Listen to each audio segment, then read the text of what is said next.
हाँ जी। हमारा टॉपिक चल रहा था नरजनन तंत्र। पिछली क्लास में हमने अधिवर्षण यानी एपिडर्मिस के बारे में पढ़ा था। एक बार मैं उसका रिपीट कर लूं, फिर आगे की क्लास शुरू करते हैं। तो अधिवर्षण में हमने पढ़ा कि ये एक संकरी, अनियमित और अति कुंडलित एक नलिका होती है जिसकी लंबाई लगभग 6 मीटर होती है। और इस अधिवर्षण के 3 भाग होते हैं, केपुट, कॉर्पस और कोडा। कॉर्पस शीर्ष वाला भाग होता है, कॉर्पस बीच वाला भाग होता है और कोडा सबसे नीचे वाला भाग होता है। लास्ट में हमने ये भी पढ़ा कि अधिवर्षण के 2 कार्य होते हैं, एक तो शुक्राणुओं का संग्रहण करना और एक होता है शुक्राणुओं को परिपक्व या मैच्योर करना। ये 2 कार्य अधिवर्षण के हैं। फिर हमने पढ़ा था कि जो अधिवर्षण होता है उससे एक नलिका और निकलती है जिसका नाम है शुक्रवाहिनी। आज का टॉपिक शुक्रवाहिनी रहेगा। शुक्रवाहिनी। शुक्रवाहिनी क्या होती है?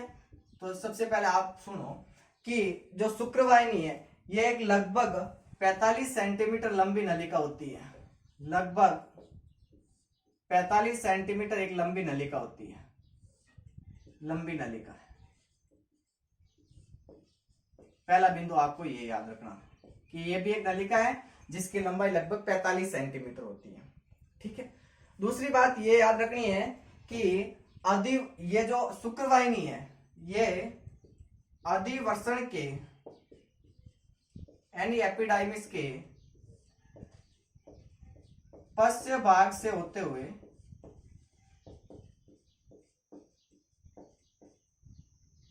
होकर ऊपर की ओर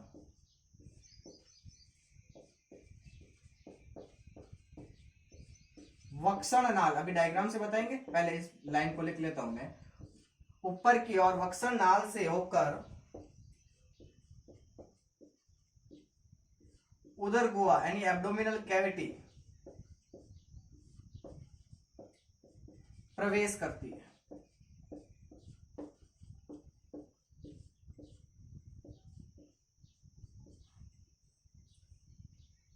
जो शुक्रवाहिनी है ये अधिवर्षण के पश्च भाग से निकलकर, जैसे मान लो ये शुक्रवाहिनी है। डायग्राम में देखो, ये पहले मैं बता देता हूं कि ये जो डायग्राम में ये वाली जो नलिका बनी इसको नाम है शुक्रवाहिनी। ये वृषण होते हैं, ठीक है, और ये वृषण कोश होते हैं। ठीक है। ये जो शुक्रवाहिनी है ये क्या करती है कि अधिवर्षण से जो पश्च भाग होता है अधिवर्षण का, वहां से होकर ऊपर की ओर यानी ऊपर आ रही है। देखो ये ऊपर ऊपर ये जो नलिका है आपको पिछली क्लास में बताया था कि इसको वक्षण नाल कहते हैं। इस वक्षण नाल से होते हुए ऊपर की ओर उदर गुहा में प्रवेश करती है यानी एब्डोमिनल कैविटी में प्रवेश करती है। पहला बात ये याद रखनी है आपको। दूसरी बात क्या याद रखनी है कि ये शुक्रवाहिनी ऊपर की ओर जा रही है। देखो आप दोनों साइड में ऊपर की ओर आ रही है और ये जो संरचना दिखाई दे रही है इसको कहते हैं मूत्राशय। ठीक है। मैं एक बार नाम भी लिख लूंगा, पहले आप एक बार सुन लो इसको कि ये जो शुक्रवाहिनी है इस मूत्राशय के चारों ओर लूप बनाती है। ठीक है। और लूप बनाने के पश्चात आगे चलती है। आगे चलने के पश्चात ये आता है शुक्राशय और इस शुक्राशय से निकलती है शुक्राशय वाहिनी। इसके साथ मिलकर ये बना लेती है स्खलन नलिका। ठीक है। समझे आप कुछ बातें कि ये शुक्रवाहिनी है, ये मूत्राशय है, इस मूत्राशय के चारों ओर ये लूप बना रही है, घूम रही है। इस साइड वाली ये और इस साइड वाली ये दोनों घूमती है। फिर यहाँ आती है तो ये शुक्राशय है। इस शुक्राशय से ये वाली जो नलिका दिखाई दे रही है इसको कहते हैं शुक्राशय वाहिनी और इस मूत्राशय से निकलने वाली इस वाहिनी को कहते हैं मूत्राशय वाहिनी। ये दोनों ही मिलकर बनाती है ये वाली नलिका जो इसका नाम है स्खलन नलिका। ये जो संरचना बन रही है इसको कहते हैं स्खलन नलिका। ठीक है। ये बीच वाला ये तो प्रोस्टेट ग्रंथि है। ये जो मैंने बनाई ना ब्लैक पेन से डॉट डॉट करके, ये तो प्रोस्टेट ग्रंथि है जो सही ग्रंथियों में पढ़ेंगे। लेकिन आपको याद रखना है कि ये तो है मूत्राशय। मूत्राशय, ठीक है। इस मूत्राशय से यह जो नलिका निकलती है इसको कहते हैं मूत्रवाहिनी। ठीक है। मैं एक बार वापस इसको डायग्राम बना के, डायग्राम तो बना हुआ है, मैं इसको नामांकित करके बताता हूं आपको। ठीक है। देखो इसको रफ कर लो।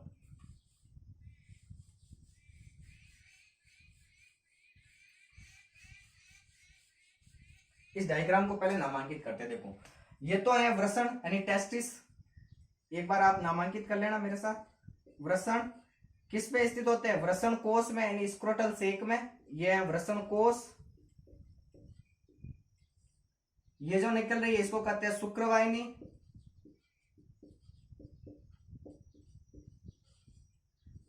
ये जो है इसको कहते हैं मूत्राशय, पहले ही मैंने लिख लिया आपके सामने। और इस मूत्राशय से ये जो नलिका निकलती है इसको कहते हैं मूत्रवाहिनी। ये जो नलिका है इसको कहते हैं मूत्रवाहिनी। और ये तो है शुक्राशय, शुक्राशय। और इस शुक्राशय से ये जो नलिका निकल रही है ब्लैक पेन से मैंने बनाया है, इसको कहते हैं शुक्राशय वाहिनी।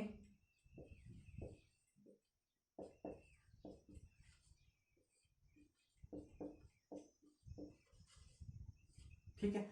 और देखो ये मूत्रवाहिनी और ये शुक्राशय वाहिनी आगे चलकर ये जो नलिका बना रही है इसको कहते हैं स्खलन नलिका, स्खलन वाहिनी लिख लेता हूं, अच्छा रहेगा, स्खलन वाहिनी। ठीक है, ये नामांकित हो गया। और ये है सीसन, आपके सामने डायग्राम में दिखाई दे रहा है आपको, ये सीसन है। समझ गए आप? तो पहला बिंदु तो आपको ये याद रखना है कि शुक्रवाहिनी एक लंबी नलिका होती है जो लगभग 45 सेंटीमीटर लंबी होती है, अधिवर्षण के पश्च भाग से निकलती है, ऊपर की ओर वक्सन नाल से होते हुए उदर गुहा में प्रवेश करती है। फिर यह शुक्रवाहिनी ये मूत्राशय के चारों ओर लूप बनाती है और मूत्राशय से निकलने वाली मूत्रवाहिनी, मैं लिख लेता हूं, मूत्राशय से क्या निकलती है? मूत्रवाहिनी। और ये शुक्राशय है, ये शुक्राशय से निकलती है शुक्राशय वाहिनी। तो मूत्रवाहिनी और शुक्राशय वाहिनी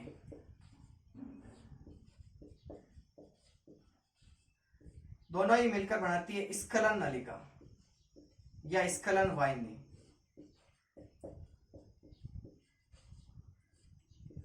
ये स्खलन वाहिनी आगे चलकर मूत्र मार्ग में खुलती है। किसमें खुलती है? मूत्र मार्ग में। ये वाला जो पूरा पाइप दिखाई दे रहा है ये मूत्र मार्ग। ठीक है, समझ गए आप? तो ये बातें आपको शुक्रवाहिनी में याद रखनी है। एक बार इसको नोट कर लो, थोड़ा सा मैं इंक डाल देता हूं।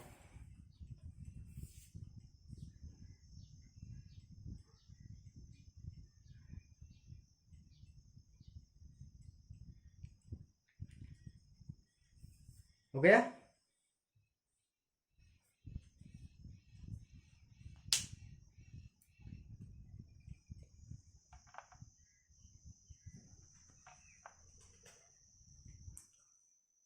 मूत्र मार्ग में खुलती है।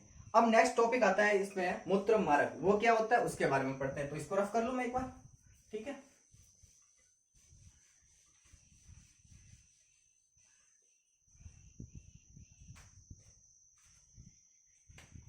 देखो मूत्र मार्ग, पहली बात तो वही याद रखनी है मूत्र मार्ग में कौन कौन सी, कि मूत्राशय से क्या निकलती है? मूत्रवाहिनी और शुक्राशय वाहिनी। जो शुक्राशय से निकलती है उसको क्या कहते हैं? शुक्राशय वाहिनी। तो मूत्राशय से निकलने वाली मूत्रवाहिनी और शुक्राशय से निकलने वाली शुक्राशय वाहिनी आपस में मिलकर क्या बनाती है? स्खलन नलिका। पहली बात तो ये याद रखनी है, स्खलन नलिका बनाती है जो आगे मिलकर मूत्र मार्ग का निर्माण करती है। तो मैं सीधा सीधा लिख लूं कि एक तो मूत्रवाहिनी और एक शुक्राशय वाहिनी।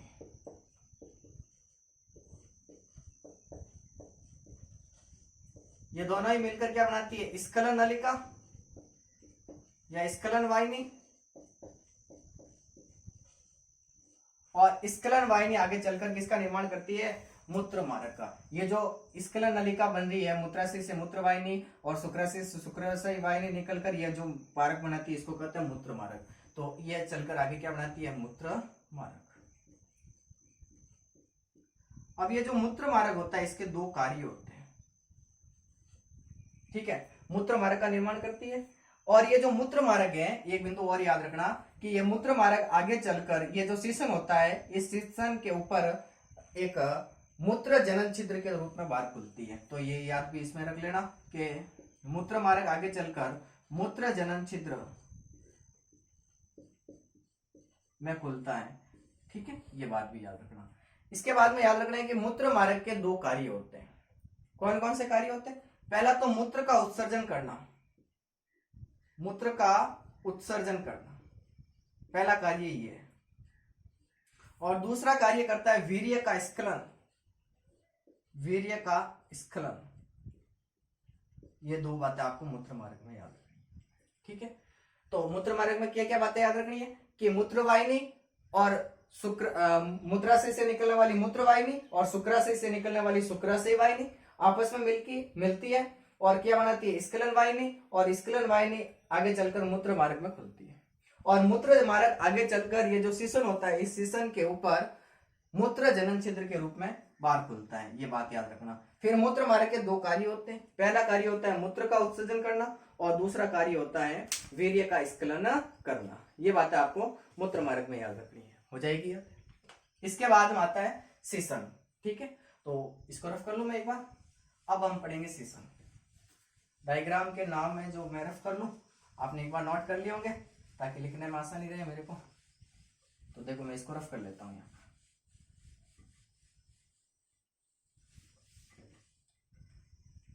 टॉपिक है अब सीसन, जिसे आप इंग्लिश में पेनिस कहते हो। सीसन पुरुषों का जो मैथुनी अंग होता है वो सीसन होता है। तो पहला बिंदु याद रखना कि पुरुषों का मैथुनी अंग है, पुरुषों का मैथुनी अंग है।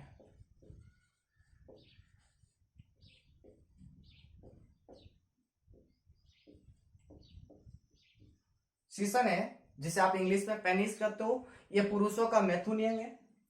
इसके आकार की बात करें तो इसका आकार लगभग 12 से 15 सेंटीमीटर होता है, 12 से 15 सेंटीमीटर होता है। और क्या होता है पेनिस के अंदर, तो ये एक सवनीय,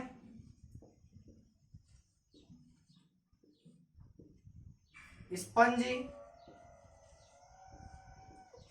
और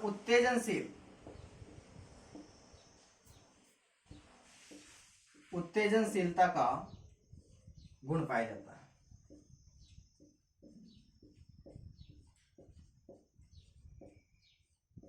पेनिस के अंदर सवनीय, स्पंजी और उत्तेजनशीलता का गुण पाया जाता है। और क्या होता है पेनिस के अंदर, तो याद करो, इसके अंदर 3 अनुदैर्ध्य यानी लॉन्जिट्यूडनल, 3 अनुदैर्ध्य लॉन्जिट्यूडनल डोरियों के समान, डोरी के समान रज्जु पाए जाते हैं। अभी डायग्राम से बताएंगे, पहले याद रखो कि 3 लॉन्जिट्यूडनल यानी अनुदैर्ध्य डोरियों के समान रज्जु पाए जाते हैं। जैसे ये डायग्राम बनाऊं मैं आपके सामने, तो 3 है तो दो पाए जाते हैं पृष्ठ भाग की ओर यानी ऊपर की साइड में, और एक भाग पाया जाता है नीचे की ओर अदर भाग में।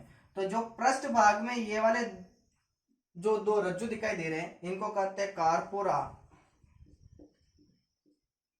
Spongia, sorry corpora कवर्नोसा। और जो अदर भाग की ओर ये पाए जाते हैं, इसको कहते हैं कार्पोरा स्पॉन्जिया, कार्पोरा स्पॉन्जिया।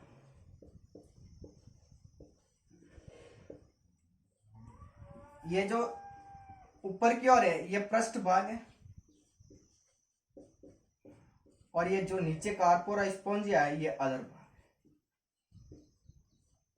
तो ये बातें आपको सीसन में याद रखनी है। क्या क्या याद रखना है कि सीसन पुरुषों का मैथुनी अंग होता है,